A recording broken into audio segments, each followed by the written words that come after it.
good morning mga katrops. Panibagong araw at panibagong vlog na naman tayo. Meron lang tayong isang subscriber na ayan, asa tulay siya. So hindi makakapasok kasi rito gawa ng umulan. Malakas yung naging ulan kagabi. So hindi naman kaya yung kagaya ng ginagawa natin na to na dadaan dito sa may simento, baka malaglag pa rito sa may gilid, no? Kaya tayo na yung lalabas at nakipagkita sa atin sa may tulay. And shoutout po kay Sir Ronald Geres. Yan. Pinagdalan din natin ng konting sitaw.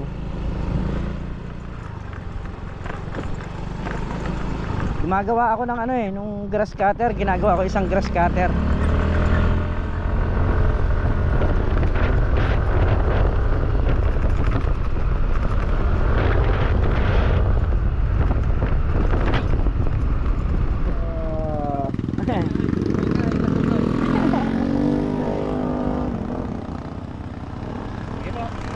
Sige ah. Yan ang pinapadala sa akin dahil kayo dito tayo na mabigat. Ay, mabigat nga sir pagka yung Dalawa kasi injury ko ito. Salamat sir. Bukas ng hapon sir. Sige.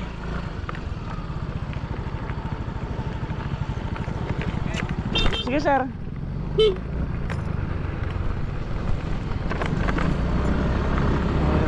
Ganito ang konti. And salamat po sir Ronald Geres. Ando sa kanyang dalawang chikiting na apo. Balik na tayo ng kubo para gawin yung grass cutter.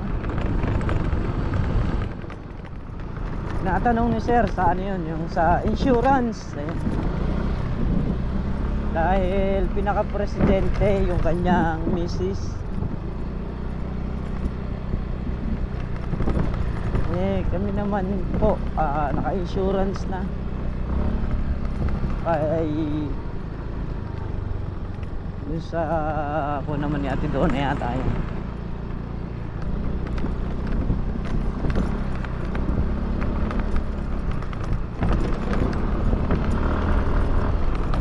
So ngayon maputek, hindi natin magagrass cutter yung kalamansi dahil sa sobrang lakas nung naging ulan kagabi.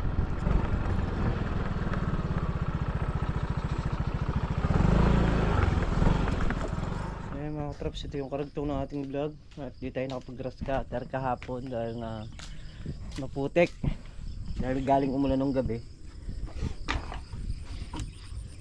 Yan, ngayon makakasingit tayo rito dahil di naman umulan, makulimlim naman yung panahon, sa medyo maaga pa.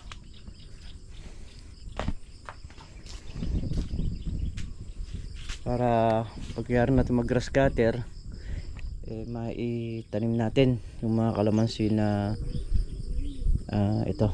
Ayan.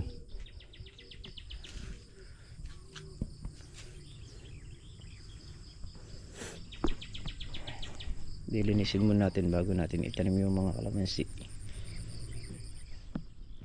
So yun mga traps, bagamat maputik pa pero mapapagtyagaan na natin. Bali ito yung pinasok natin ngayon. Ayun yung kasunod na yan. Pahinga lang ng konti yung grass cutter kada nakakaikot, pinapahinga ko para hindi ganong persado.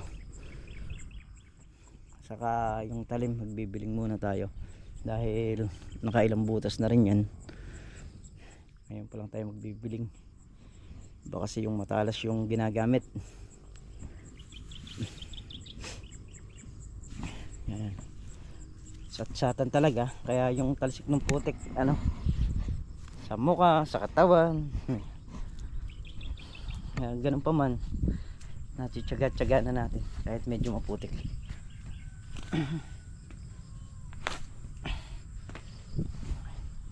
Bibiling muna tayo ng talim.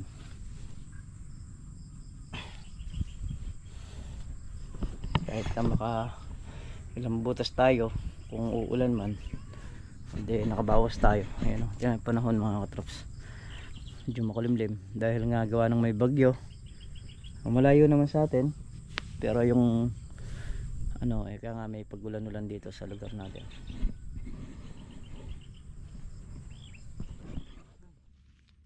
Ayan mga katrops, tayo bibira na.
Ayun, mga katrops, muli tayong nakabawas dito sa ating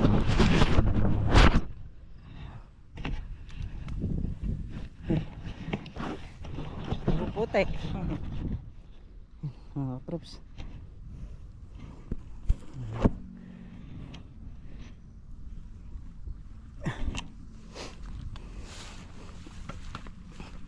purol na naman yung ating talim. Kailangan na namang masahin ito.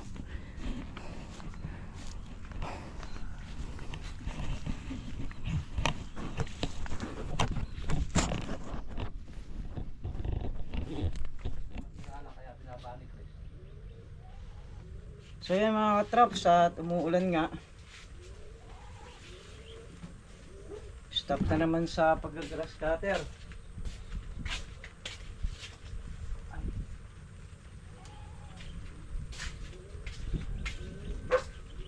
Umuulan na naman eh. Hindi tayo makapormang kanyan. Mahirap kasi pagka umaambon sa nag-grass cutter.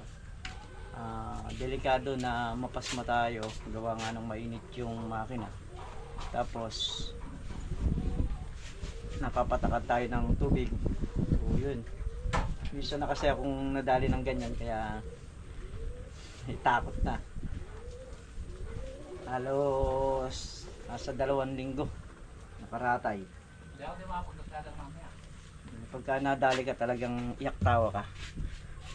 Yun lang. Dahil nga may bagyo, ayan, sakto nakauwi tayo, umulan. Sakto lang natin naparada yung motor sa gilid, oh. Ayan, sa gilid.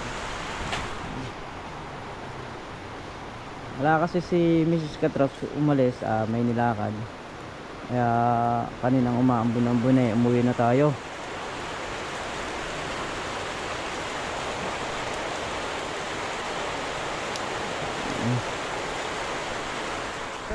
Katrops, at hindi nga makakapagdamo ulit bukas gawa nung ayun na naman yung ulan, halos maghapon, putik na naman dun. Ayun, nakabawas na nga tayo. Nag-ayos ng Christmas tree si Casey, oh. Baka ano ba sasabit nyo dyan? Ay, sa biskuit sabit nyo. So muli mga katrops, hanggang dito na lamang yung ating simpleng video, at gusto ko nagpapasalamat sa inyo lahat sa walang sawang suporta ninyo. At mag-iingat po kayo palagi mga katrops, saan po kayo naroon. Okay.